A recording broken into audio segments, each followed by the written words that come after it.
All right. Okay, so there's been a lot of stuff. We keep seeing patients who are coming in with all sorts of weird issues that, you know, blood work isn't necessarily showing. So, for instance, we're seeing lots of hair loss, specifically in women, men too, but mostly in women. We're seeing fatigue. We're seeing all sorts of things. What the research is showing is that COVID is blocking or damaging the receptor sites for a lot of this stuff. So, for instance, like when we look at thyroid levels, the amount of iodine we're having to give people is higher than normal because we're trying to literally bring up thyroid function. So like T3 is made of 3 iodines, T4 is made of 4 iodines. Iodine's hypercritical to thyroid function. So what happens is that on the thyroid, the other receptors, they go in the receptors and they make everything work and they can absorb it through. Those receptors being blocked. And so you're going to need more iodine to get the same reaction than you did beforehand. So that's one of the things we're seeing. We're also seeing a significant reduction in estrogen function. That reduction in estrogen function is going to lead to hair loss for a lot of women. It's going to lead to hot flashes, night sweats, vaginal dryness, all those sort of things as well. It's also going to lead to UTI issues in women. And so we're going to have lots of little issues like that. And the problem is that when you do hormone therapy, a lot of people are shooting for, like I tell people, don't treat the patient, not the paper. So a lot of people, what they do is they look at, how much hormone is in the blood and they go, well, you're good because you have enough in the blood. What the blood shows what the hormone receptor functionality is not the same thing. And so what a lot of people need to start doing, as I would recommend, is that they start treating the patient via symptomatology. So what ends up happening is, you give them some hormone and you say, how do you feel? And they're like, oh, things are a little bit better, and you can give them a little bit more. And so you can kind of balance it off on that. Now, the way that I would recommend doing it specifically with women is I would fix their testosterone levels first. And the reason I would do that is because the testosterone converts to estrogen, and a lot of times at the site of function. So for instance, you give a woman testosterone and it converts to estrogen at the uterus or at the ovaries or at the vaginal function. And so the hot flashes, night sweats, vaginal dryness go away, but the amount of estrogen in the blood doesn't go up that much at all. And so the reason you want to do that one first is because you want to say, okay, we're going to here are the things that testosterone does for us, and here's the transitional or the conversion function. So, where's our energy? Where's our sex drive? Where's our soreness after we work out? Do things like that. Like those are big ones. Libido's going to be in this a little bit.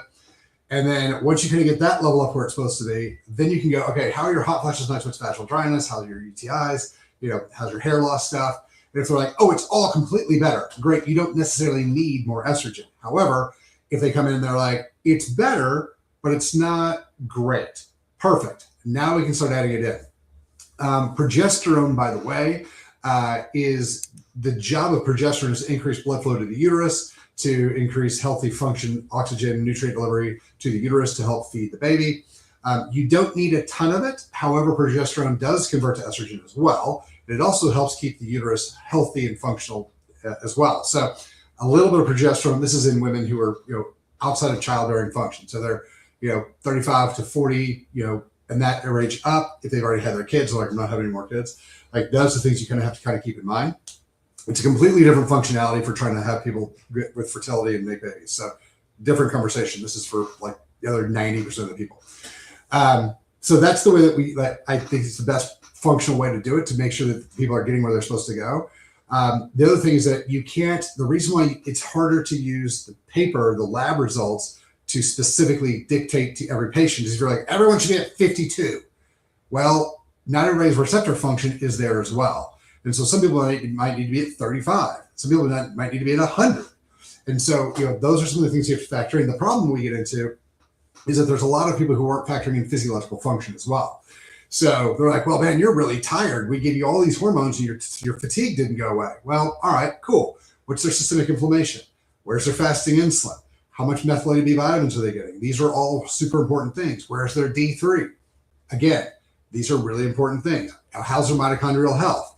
These are all really, really important things that factor into some of these issues as well. So when you're working with hormones, you want to make sure that you're getting people functional, but you need to, the reason that we look at the papers is you're like, okay, you're at 60. You should have had this resolution at 30. So we need to kind of figure out what else is going on.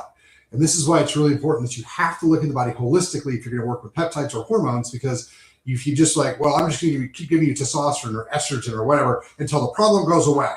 That's not how the body works. So doing hormone therapy like that is like trying to get you lift the pool table up to get the pool balls to go somewhere. They're all going to move if you lift the table up.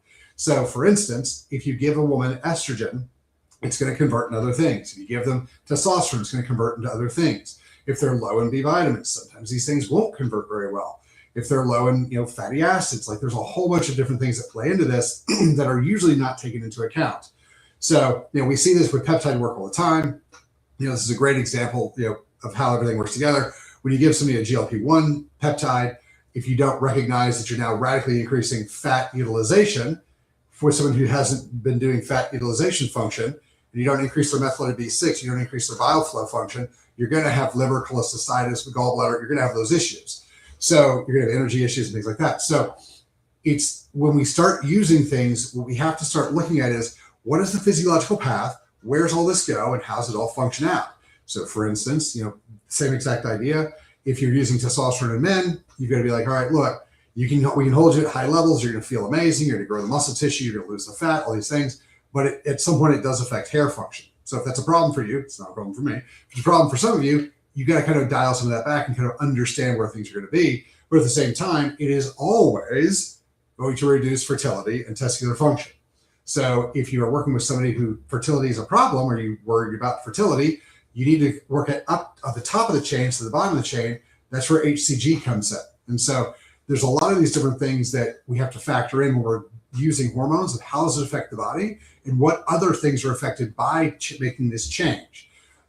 So those are some of the things that we've got to start factoring in. But COVID has done a giant amount of damage to a lot of people by damaging their cells. So, if you've got extra fatigue, if you've got hair loss, if you've got, emotional issues, depression, if you just don't feel like you want to go out and do the things, hormones are probably what you're looking at. However, you have to factor in, what is the COVID doing to the body that is now restricting or altering the function of what's going on? And this is why a lot of people who are on hormone therapy or getting on hormone therapy aren't getting 100% of the results they need, because COVID has wrecked everybody's body. Remember, and I get a lot of grief for saying this, but COVID is a biological weapon that was designed to do exactly what it's doing, to reduce the population of the planet. And so these are some of the things that we've got to kind of factor in. You have to understand that you have been attacked on a multi-spectrum functionality, regardless if it's just like, well, I just don't have this hormone, or I don't have this thing, or there's extra blood clotting, so I have to take nattokinase. It's going to affect a lot of other systems. And if you don't look at it holistically, we're going to have a problem. So if you guys have any other questions, hit us up, questions@chalmerswellness.com, drop in the comments, or I'll talk to you guys on the phone. All right, you guys have a fantastic day. Thanks for your time.